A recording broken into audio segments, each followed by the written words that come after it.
Salut les petits loups. Écoutez, j'espère que vous vous portez bien. Ici ça va super.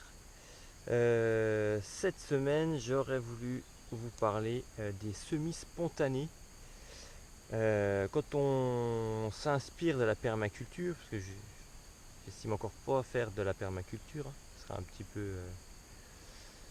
ce serait pas tout à fait exact de dire ça, mais en tout cas je m'inspire de leurs principes.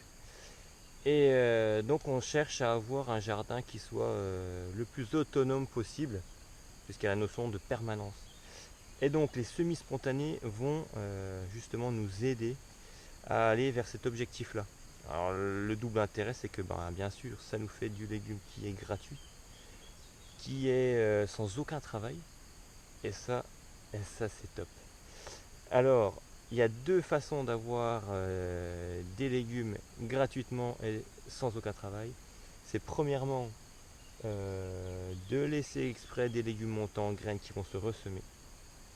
Et deuxièmement, c'est lorsque l'on va consommer ces légumes, le compost, moi je vous conseille, plutôt que d'aller le composter dans un composteur, d'aller le remettre directement sur vos zones de culture.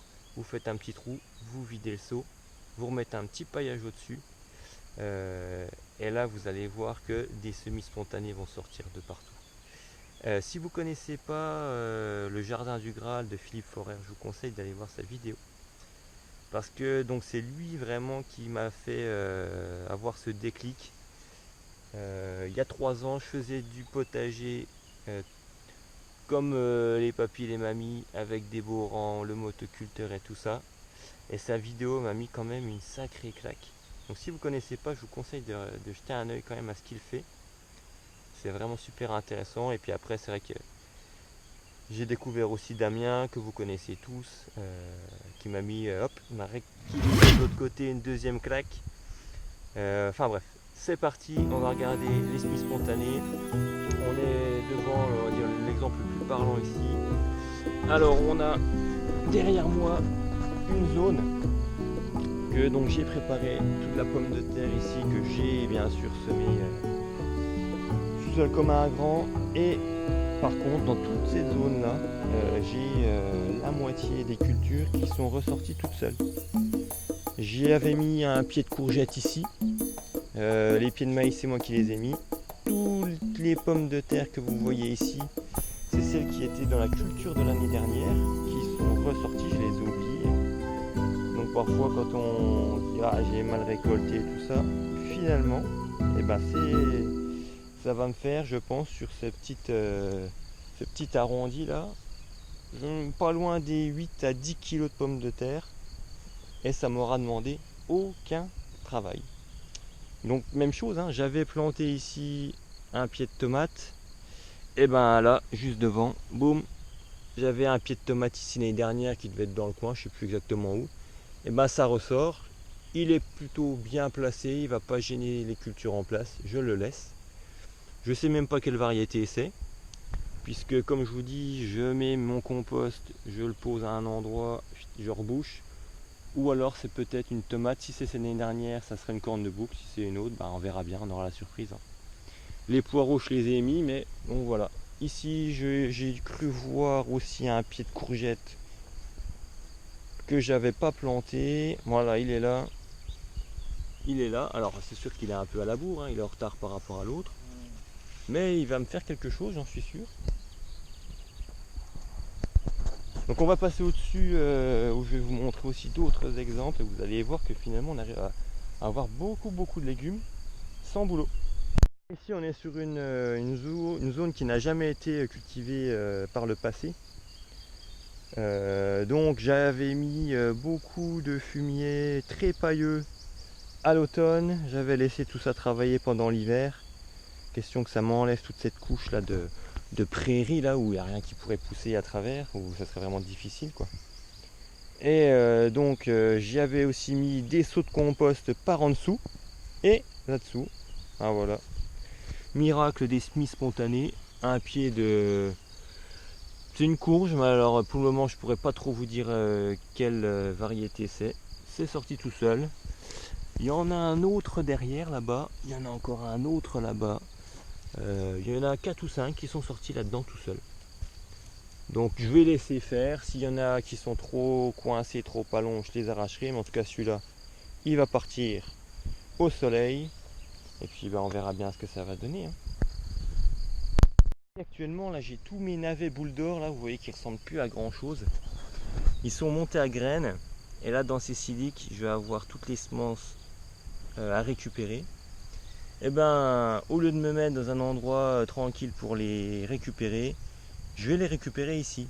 Je vais en semer de partout au fur et à mesure, parce que je suis sûr que je vais en perdre plein. Et du coup, à mon avis, là à droite à gauche, cet automne, je vais voir des petits navets sortir ci et là. Et ça m'aura demandé aucun travail.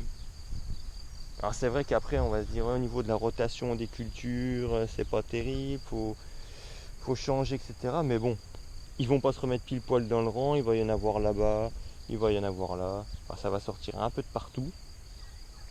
Et au final, quand je vais mettre une culture en place ici, je sais pas ce que je vais mettre, ça sera au milieu, hein, ça sera mixé avec tout ça. Donc là si je regarde, des semis spontanés, j'en ai encore un là, j'ai une tomate, j'ai encore une tomate, j'ai encore une là, enfin voilà, c'est au milieu des haricots. Si ça va, je laisse, si ça gêne, j'enlèverai, je peux replanter ailleurs. Enfin, vous voyez, ça a vraiment un intérêt, ça économise beaucoup de travail. Alors on parle des semis spontanés de légumes, mais on pourrait tout aussi bien parler des semis spontanés de fleurs. Là vous avez une fleur de bouillon blanc qui elle est mais extraordinaire. Les feuilles énormes, une fleur de 2 mètres, bon, c'est magnifique. Elle est arrivée là toute seule, je sais pas d'où elle vient, mais elle est extra. Sa petite sœur qui est là-bas, c'est pareil. Alors comme je vais chercher du fumier chez des gens du coin, peut-être que ça vient de chez eux, j'en sais rien, franchement. Mais il y a des fleurs comme ça qui sont super belles, super intéressantes pour les pollinisateurs. Voilà, on pourrait parler de la tagette, là, ça se passe de partout. Le pavot de Californie qu'on a là. J'ai fait une jachère fleurie, je me rappelle, il y a 2 ou 3 ans par là-dedans. Et puis ça sort encore, il y a encore des fleurs qui ressortent de ce moment-là. Et puis sans parler de la bourrache qui est là, qui est partout, hein. Donc il n'y a pas que les légumes, hein, les fleurs, ce qui va attirer les pollinisateurs, tout ça. C'est pareil, hein, ça se ressème, c'est super, quoi. Donc d'où l'intérêt d'utiliser d'ailleurs au potager des semences qui soient reproductibles. Si vous faites ça avec des hybrides, c'est perdu. Ça marche pas. Donc choisissez bien aussi vos semences, c'est super important. Des semences paysannes, des semences reproductibles, des semences de variétés anciennes. Peu importe le terme que vous utilisez, il faut des semences qui soient non hybridées pour obtenir un jardin qui soit pas autonome parce que on a toujours une action dedans, mais qui va être presque autonome, on va dire aller à 20% quoi, à peu près.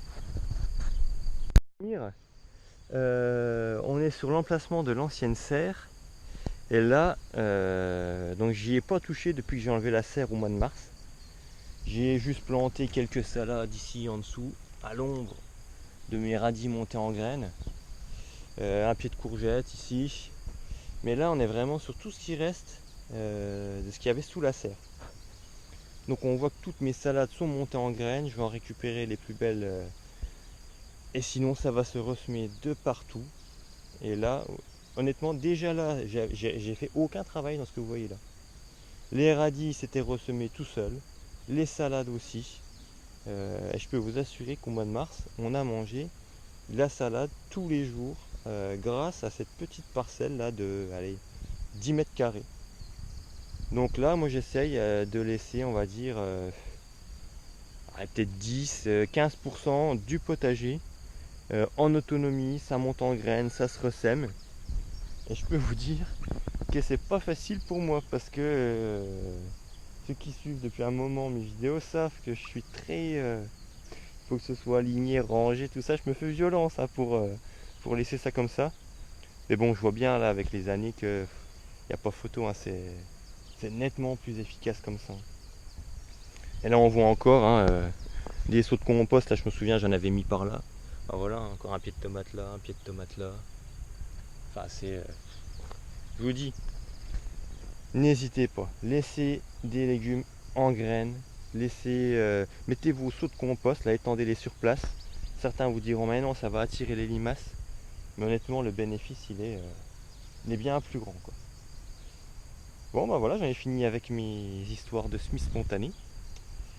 Et ben n'hésitez pas à commenter si vous laissez, si vous laissez rien du tout en semis spontané. Je prends tous vos commentaires. N'hésitez pas à vous abonner, ça augmente chaque jour un petit peu plus. Et l'objectif des 1000 se rapproche un peu plus chaque jour. Merci à tous pour ça. Et je vous dis sur ce à bientôt. Ciao ciao.